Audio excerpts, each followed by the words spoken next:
You are listening to the Arcade Radio Network. Time for another episode of Amiga Flashback, the show that takes you back to the 80s and 90s. There is failure, and there is epic failure. On today's show, it's about the computers that didn't make it. Some of them were great, but the timing was wrong. Some of them were worthless, and, well, people didn't want them. Irregardless, they were not meant to win.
Andromeda of KFMF and Noise Reborn 60s. So failures then.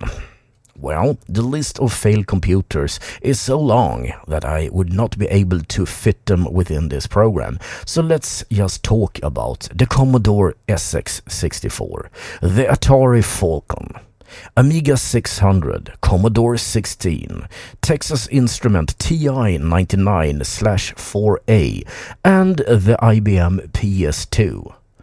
Although they were failures, there was a lot of things to know and a lot of things to understand about why they failed. We can actually win something by understanding one thing, and that is that hindsight is indeed 20/20. So, we have our first failure coming up after this song.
Falcon and Nicolette.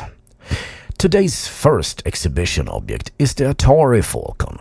It was released in 1992, but discontinued in late 1993, and it was the end of Atari as a home computer manufacturer.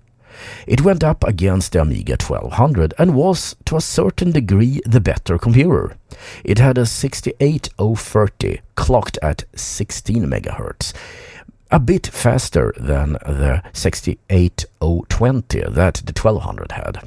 It also had a true 16-bit sound card, and it had a graphics adapter with some sort of 16-bit color mode, but it wasn't supported out of the box. You had to kind of buy some expansion for it. And the bus that could have been 32-bit, like the Amiga 1200 one, was only 24-bit, so it couldn't really realize the speed that it was designed to have. The CPU could not fully be utilized, that is. So it only sold 60,000 units before it was discontinued, as I said. And that means that it's mainly a footnote in history, as the Commodore 64 sold somewhere in between 10 to 20 million units, and the Amiga a number of million units through the years. But still, one can wonder, the hardware was interesting and promising and could have meant something. But the time was up. The home computer era was over, and the PC had gone from work only to work play. It could be any girl you wanted it to be. And the home computer era, it had no reason to be anymore.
KO0X, we are flying. But the Commodore 16, our next object on this shopping block, it did not fly. It was a computer stripped bare and with nothing to show for it. It was meant to compete with other cheap computers like those from the Timex Corporation, Mattel, and of course Texas Instruments. Released in 1984, it was kinda like a C64, only it was crap, because everything good was less of it or stripped out. Nobody really wanted it, and trying to compete with computers less than $100, is probably not a recipe for success. Commodore has always had a good way of getting good stuff for cheap prices. The Amiga was built this way, as it could give almost the same performance and sometimes better for a much cheaper price. But the C64 had nothing. The C16 had nothing to offer when the C64 was all the rage. So there we are. It was simply not meant to be. I mean, the VIC-20, as simple as it was the real deal, although it was getting a bit long in the tooth. But the C16, yeah, all dressed up and nowhere to go.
Pekis with Winter Soul.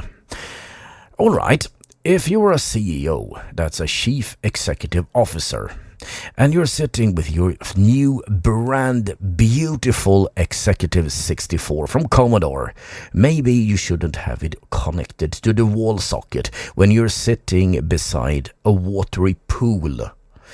Yeah, well, that wasn't the only stupid thing with the Executive 64 and that CEO.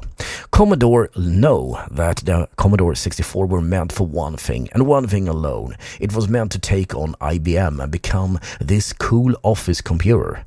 But history taught them otherwise, or would have if they actually listened to history. No, people used the C64 for computer games. But the Executive 64 was Commodore's stab at getting an IBM killer. It was a C64 that was a laptop. If by laptop you mean a luggable oscilloscope that you can carry around. Yeah, it looked like one.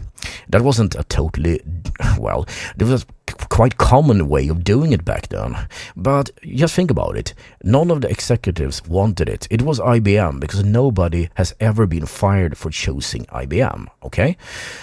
And the gamers couldn't afford it because it was super expensive and the screen was small, so you couldn't see the text when you were playing some of the games, or the graphics were simply very hard to use with that really minuscule display. It was a cool idea, and I own one of them actually. I have it behind my head here in the studio. Yeah.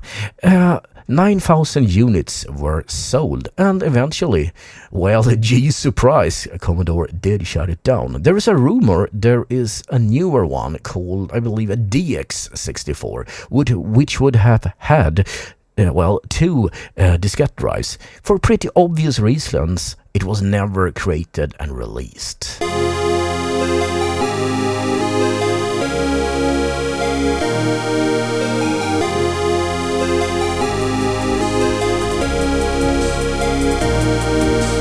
Time to face the day and fight along the way. It's time to break the chain and take whatever gain. Take a chance, whatever it takes, even if it's no piece of cake. Break the limit and get away. If you feel like you've been compromised, go show them that you're right. Seize the moment before it gets away.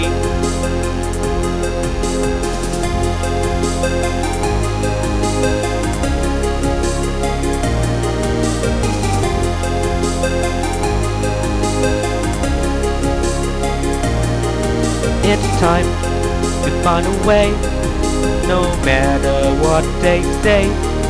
It's time to be a hero and prove them you're not a zero. Take a chance, whatever it takes, even if it's no piece of cake. Break the limit and get away. If you feel like you've been compromised, go show them that you're right. Seize the moment before it gets away.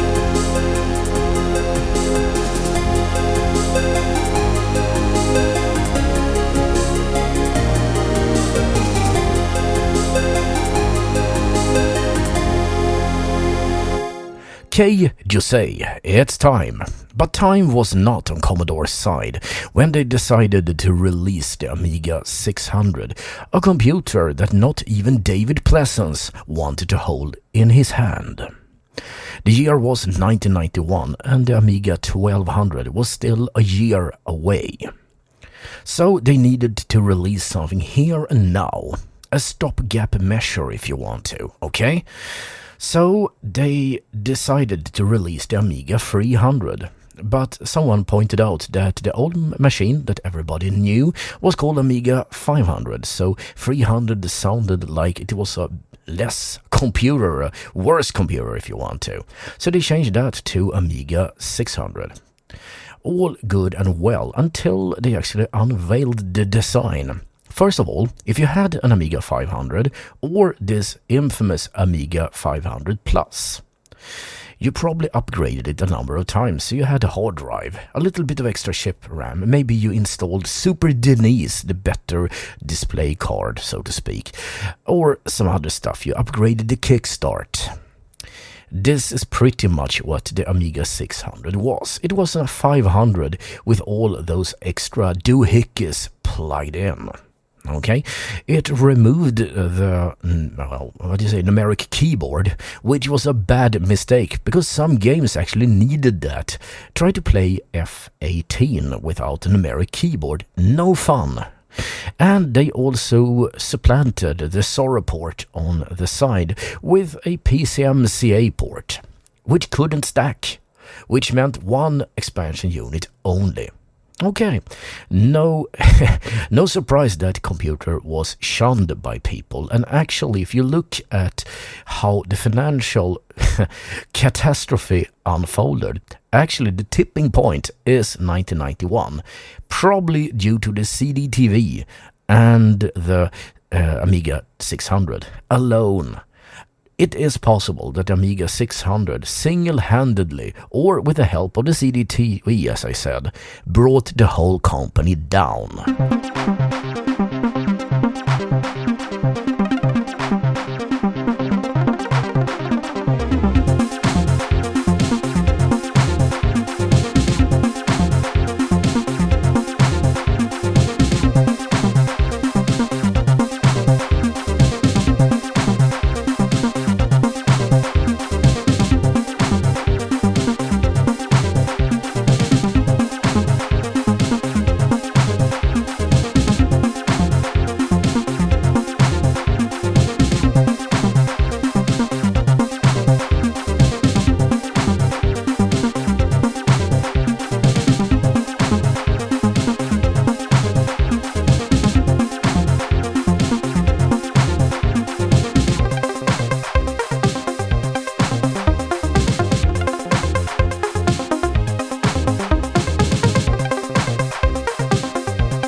Dr. Awesome, Laid Back, number 4. A new one, we don't have this on the station.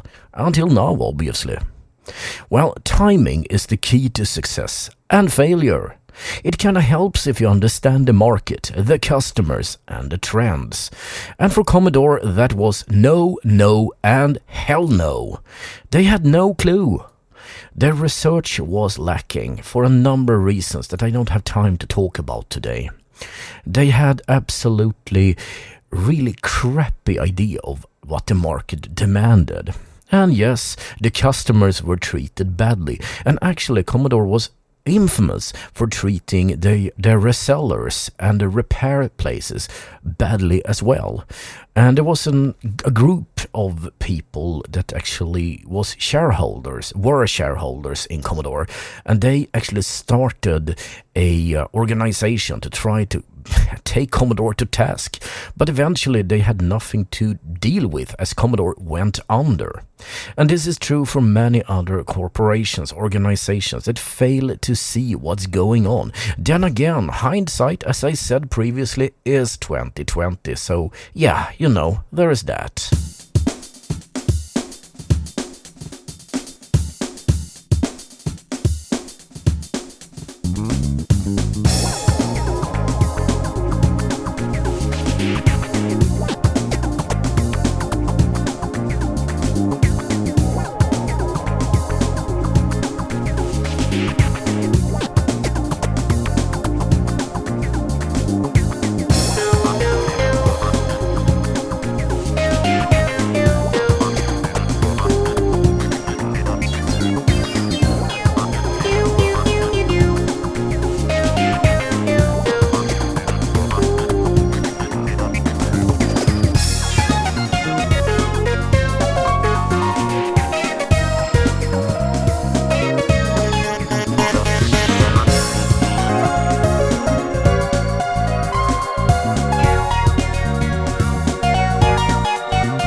Carlos of Mandula, Beep Breeze. And the song is called, I'm not kidding you, Kia Brandalton.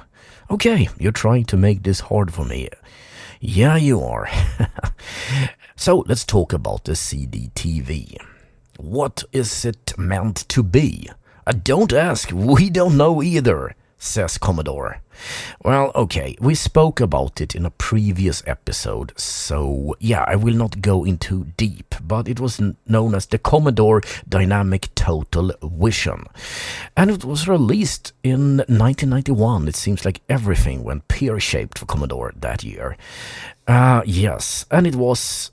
Yeah, I don't know what it was. It was an Amiga 500 with a CD-ROM. No keyboard, no mouse. They had to be bought as an aftermarket option. Jeez. Anyway, they could show stuff from a dictionary or something like that. And, you know, that's no fun. They could play Amiga games, which you could with the 500. And yeah, they also had some sort of option for CD games. Not with full motion video though. And the games were crap. And also, it was a set-top box. So you put it on top of the computer, the TV. And that's kind of useless, isn't it? So yeah, you bought whatever that was for an exorbitant price, and you couldn't even use it fully. Pretty obviously, not even Micke Dubois, also known as Svullo here in Sweden, couldn't sell this because I don't think he knew what the heck it was about anyway.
Feral, Interstellar Lullaby.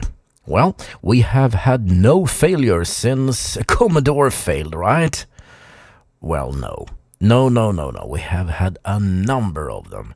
And they keep on coming. The IT industry kills a lot of its inventions. Well, most industries do, but it's been a lot of experimentation. And don't forget about the IT crash in 2000. A lot of ideas just crashed, burned and died. That part of the decade, it kind of put a really large shadow over the whole early noughties, so to say. Sometimes it's not viable anymore. What was cool back then is no longer. I mean, you can probably remember the early I don't know, CPU replacements for Intel, like Cyrix and AMD's early experiments. You can also remember stuff like the 3D cards that really went nowhere and was bought up, and yeah, that's how it is. I mean, selling anything is a big gamble, but what kind of right do you have to complain if you don't try? I'm sorry, and you are also a crash test dummy, because you buy stuff that could go out of business tomorrow. I'm sorry, that's part of the experience, I guess. But I must say, all the successes and everything that Amiga taught us, and any other computer that failed, well, it's been worth it, if you ask me. I would not want it to be in a way that you were always guaranteed success. It would be just no fun.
Alright, that was Yule with Expressions, and the song is also known as Jessica, and sometimes you find really depressing stuff in the instrument list.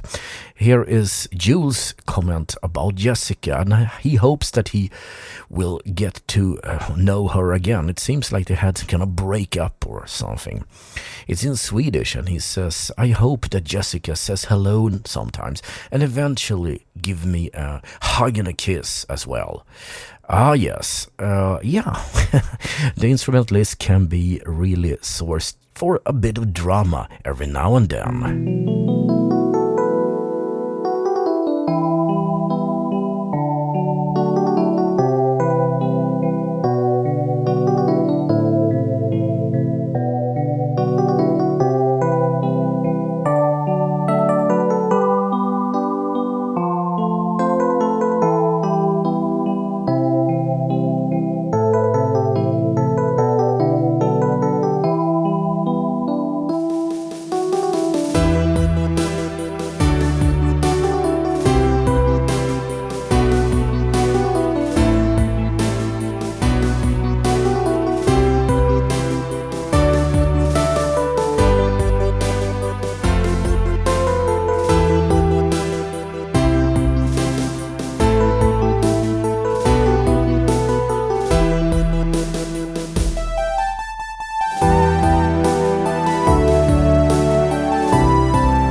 Oleg Dunave, Snow is Falling. This is Amiga Flashback.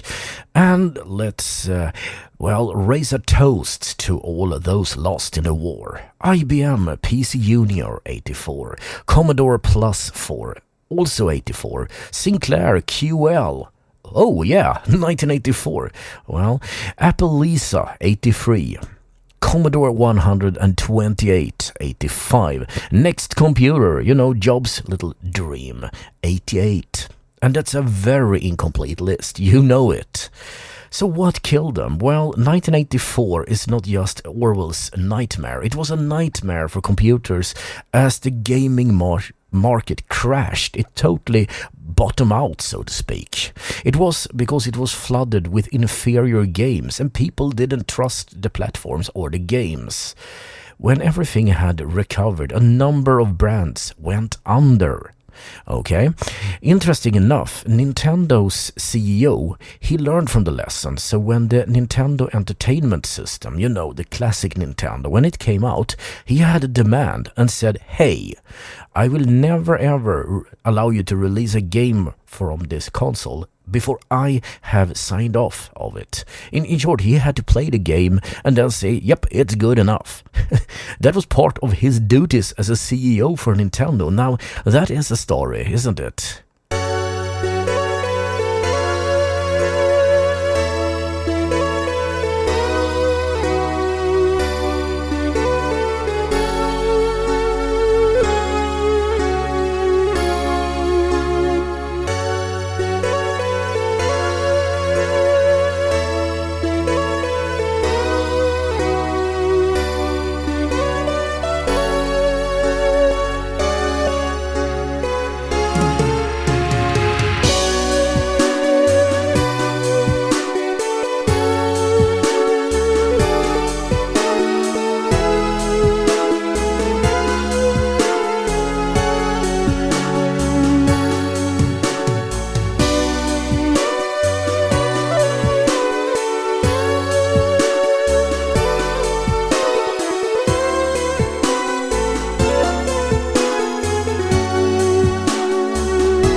We are getting closer and closer to the end, but we have a time for another story. IBM PS2. It was quite a piece of something, wasn't it? Now, actually, it was a really cool computer architecture because some of the stuff that later becomes standard everywhere else was founded with that computer. I don't have time to talk too much about it, but I can tell you that it's very, custom-made architecture and the new ideas were not really something people wanted. Stuff couldn't be plugged into it. If you bought something, you had to kind of get rid of it and buy new stuff for it. New cards, new adapters and things. And people really didn't want that. So that's another failure. They tried something cool and sometimes it's not bound to do anything else than crash and burn.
Dinugs of Flip, A Return to Reticence, and before that it was Drax, Promises. Okay, one last computer because time is almost up. That would be the Texas Instrument TI-99AH. Only the good die young. It actually was discontinued in 1984. You see the pattern here, right? And for pretty much the reasons we spoke about. Well, I won't say anything else than it was a really cool hardware and I would have liked to see it being developed. But it was a very eclectic machine in many ways. So that is as much as we can do today. I'm leading you out of this podcast or radio show by saying La Song will be Edses and Oricom and related memories, and then Yule and Malmen, One Way Heart. Yep, the same Yule who was lamenting his former girlfriend earlier on, or what it was. Anyway, this is DJ Daemon saying bye-bye now, and we'll be hearing from each other in a week.